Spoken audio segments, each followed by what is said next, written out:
Hey guys, it's Melanie. Welcome back, or welcome if you are new. I hope you are having a fantastic day. In this video, I want to share a post-burn review of Kringle Candle Velvet Fig. Velvet Fig was released as a part of the fall 2025 collection from Kringle, and honestly, it's kind of one of my bigger heartbreaks from Kringle this year. Not because I don't care for the fragrance. I actually really like this fragrance, but the strength and throw of this one is just not what I am used to from Kringle. So it's a bummer because of that. I'm not sure what happened here with this one, but this is such a light fragrance. I am actually kind of anxious to pop this into a candle crock now that I'm finally going to be reviewing it, to see if I can get a little bit more out of this one by melting it versus burning it. Sometimes that is the case, so I'm going to be trying that. I will definitely let you know how it goes. I am still going to give this particular fragrance another shot, but I'm gonna purchase it in the 4-wick the next time that Kringle has a good sale on the 4-wicks, and I am gonna be placing an order anyway.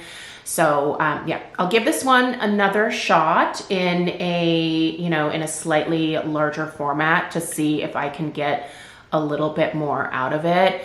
But the fragrance itself is really well done. I love a good fig. I was kind of secretly hoping that this would be kind of along the lines of the old school Bath & Body Works brown sugar and fig, which I loved so much back in the day. This really isn't like brown sugar and fig, but it really is kind of lovely in its own right. In terms of what I can smell from it, I guess I should say. So anyway, we're gonna go ahead and dig into this one.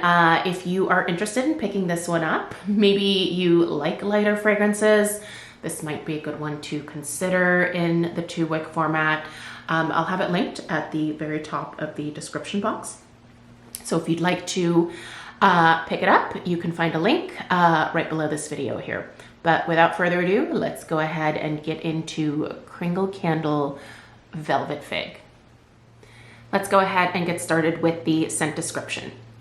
Velvet Fig wraps you in the warmth of golden leaves and fading twilight, where sweet cognac swirls into the air like a quiet toast to the season. Lush, ripe fig melts into a creamy heart, rich and indulgent.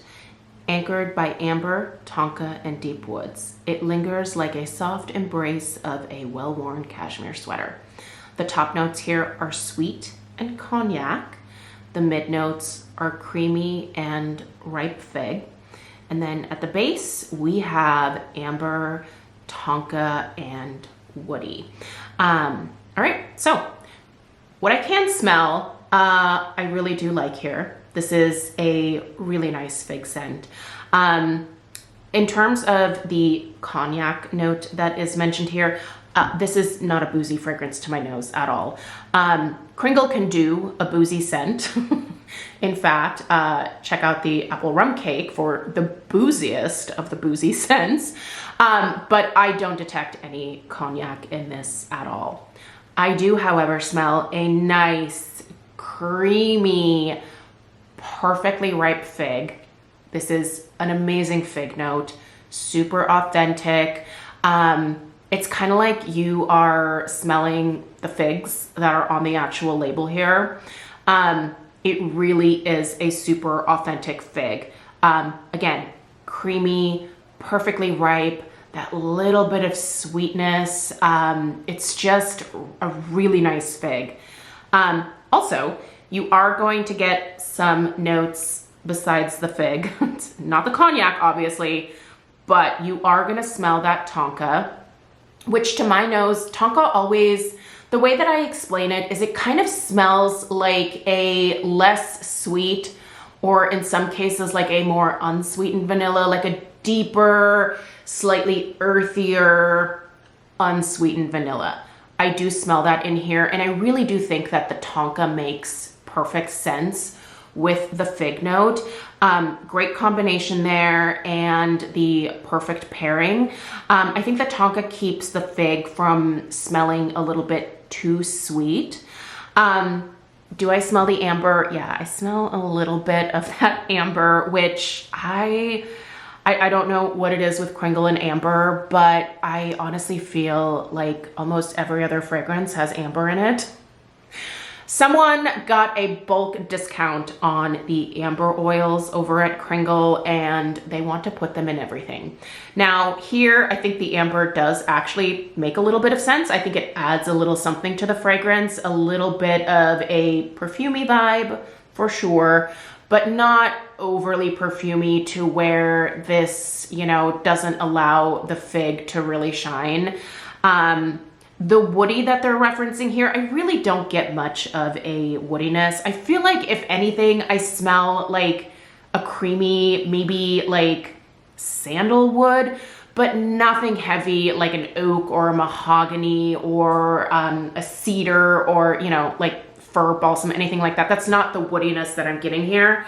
It's a lighter, significantly lighter, creamier, sandalwoody type note more than anything else. So yeah, a great fragrance. I really don't have anything bad to say about the fragrance itself. I really actually love it, which is why I think I am a little more bummed about the fact that this one is just not giving me very much. So let's talk strength and throw. These numbers are going to be really sad. And again, this is not what I am used to with Kringle. So I'm definitely disappointed here. But I would say the strength of this is like a 3 at best. I really have to be in close proximity here to really get much from this. I wouldn't even, I don't know. With this one, I'm just not looking for a subtle experience, you know? Like some fragrances I think are nice when they're a little bit more subtle, but this is subtle to the point where it's like frustrating, right? Like you just are left wanting more from this one, and you're just not gonna get it. At least not in the 2-wick format. If you own the larger format, please let me know your experience with that. But yeah, a strength of about a 3 is all that I can give this, at least burning. My hope is that when I put it into a candle crack that I can bump that up to maybe like a 5 at least, a 5 or a 6, but we shall see. I will of course report back. The throw, also virtually non-existent. I'm gonna give that like, because I have to be really close to the candle, I'm gonna give that like a 1 or a 2. This does not travel. I have it here in the dining room, and when walking into this room, I've mostly been burning this in here when I have been burning it. When walking into this room, I definitely know that there's something happening in here, but it is light.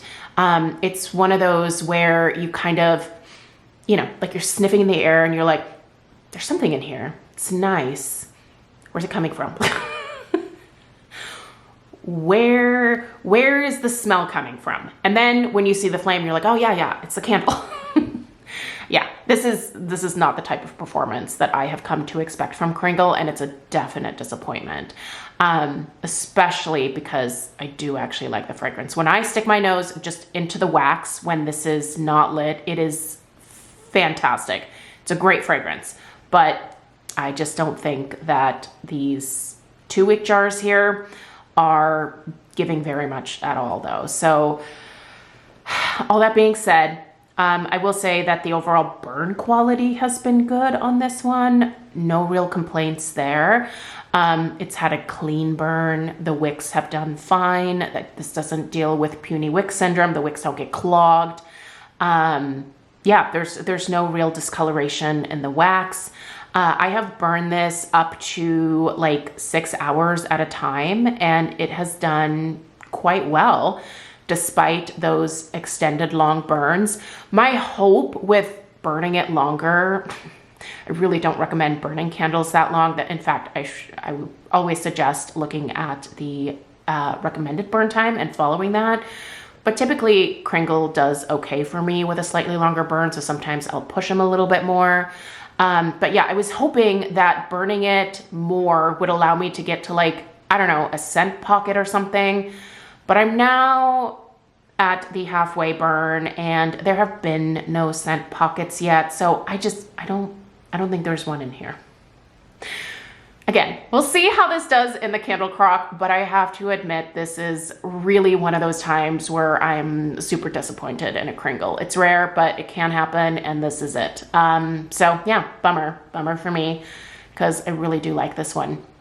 Again, please let me know if you have purchased this one in the larger format or if you've gotten it in the wax melt and that has been a better experience.